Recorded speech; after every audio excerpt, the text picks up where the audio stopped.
Hi guys, hope everybody's doing well. So a little bit of a late video today. Just wanted to share some of the stuff that I've been experiencing with lately and would love to know if you guys are experiencing anything of what I'm experiencing. And again, this is what kind of leads to some of the questions and concerns that I've had in last week's videos. So lately I've run into just a few issues that have needed support with certain reservations. First example would be I had a reservation that was for I think about 5 days. The rate on the car was $30 per day. The guest ended up shortening his reservation to 2 days, and when he did that, for some reason it adjusted the rate to $13.33. And in fact, even the guest through the Turo messaging was like, hey, something doesn't look right, because on my end, you know, the rate was $39 and now I'm being charged for it way less. So luckily it was one of those guests who was super nice and really just a good person basically, and he was also concerned about the pricing change, and I noticed the same thing. So I messaged into support and just said, and I sent in the screenshots of what the previous earnings were and then it getting adjusted and the day rate just getting really funky, and I don't have any discounts, not on the weekly or the monthly. And so support did get back to me, the initial support agent, saying that yeah, this definitely does not look right, but he didn't have the power to really do anything about it. It had to get escalated, and that has been, gosh, when was that? Maybe on Sunday, I want to say. So it's been a few days now and just radio silence. Haven't heard anything back on that. And then I actually had a second trip that, again, the day rate was supposed to be $20 per day, but for some reason on the reservation it's showing up as $18.75. So I don't know what's going on with the billing. I've double checked my pricing. I've double checked that I don't have any discounts applied. I know recently I saw in the comments section a few people experienced this. So I don't know what's going on with that, and it's really frustrating because rentals are already low. Sorry, just sanitizing my hands.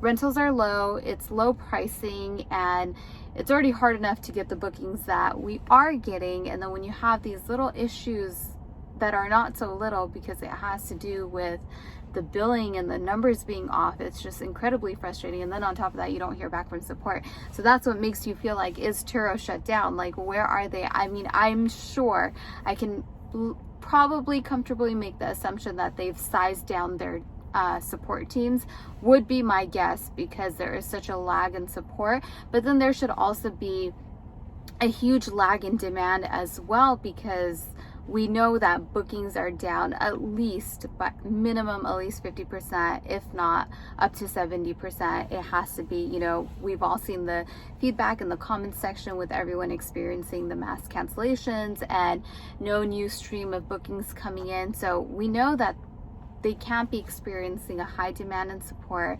They've likely sized down their support teams to kind of offset their expenses, but it's just frustrating. And then in a second incident, this one is even crazier and still ongoing. I had something really weird and crazy happen to one of my cars, which I'm going to show you guys tomorrow because it's something you have to see for yourselves, and I don't have the car in my possession. It is still at the renter's location, but whatever the thing that happened to the car requires the car to be transported. This happened Friday or Thursday early morning. I think it was Thursday actually, and the renter was actually, again, somebody really local, literally lives a rock throw away from me, a great person, someone who was really calm and really handled the situation, didn't freak out or anything like that.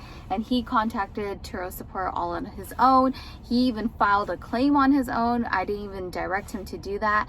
And since then, initially we received no support. The renter got no support as to what he should do and if they were able to set up a tow or what we're supposed to do in this situation, because it was so unique.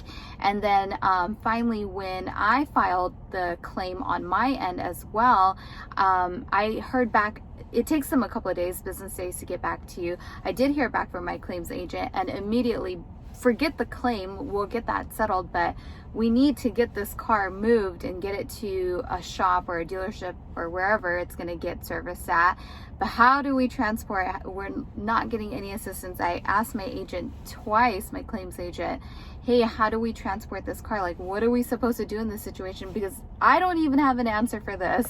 And just zero, like no response to that question, no response to the renter. And then on top of that, just it gives us a clue into sort of what might be coming down the pipeline for claims, or kind of where their heads are at with claims. When I filed the claim, shortly after, I received a message, and I'm recording on my phone so I can't read it to you guys exactly, but I received a message from my renter through the app, which at first was a little suspicious because that renter and I didn't communicate at all through the app. It was through text for his reservation. And I get a message just saying, hey, upon return, I know there were some damages to the cars. I know that this could happen, and I would like to settle it with you personally because it tends to be cheaper and faster than going through the claims process. Don't quote me on it, but that was pretty much the gist of it. And I thought that was kind of interesting. So I just responded. I was like, absolutely, like I understand, but however, I do need to get this claim filed through Turo just to make sure that everything is documented as we work through this process, and then we can figure out what's the best way to proceed. But given what happened to the car, I already knew that this was going to be really expensive and highly unlikely that any guest would want to settle this personally. And then when I did file the claim, the first email that I got back from the claims agent said that, oh, I saw through your messaging that you want to handle this directly with your guest. Then my guest responded back to my message in the Turo messaging saying, haha, that's weird, that was an automated message, I didn't send that message. So I was like, whoa, okay, so they're really trying to systemize having hosts settle out claims with their guests instead of going through the claims process, which I get, and in some scenarios that is a better route to take, but oftentimes in many scenarios it's not. Oftentimes you have guests that don't comply. So I don't know, it's a little bit weird to send a message on behalf of a guest that the guest wasn't even aware of, and the guest is saying like, hey, I didn't send that message. So it's like confusing. It would be nice if they do want to implement something like this, like, hey, notify us, like let us know that, hey, whenever you file a claim, we'll be sending out this automated message that you'll see coming from your guest, or whatever it is, just to have us be in the know and not be confused in these situations. So I don't know, that's kind of where I'm at right now, and it's quite frustrating especially when you're in such a time where things are already kind of scary and people are fearful, and you're just trying to kind of get through the days and make the best of these situations.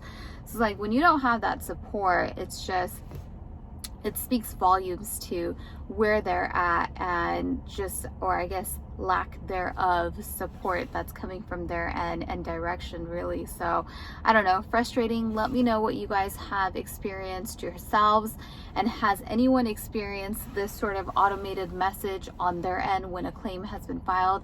Let me know. I don't know when this was implemented.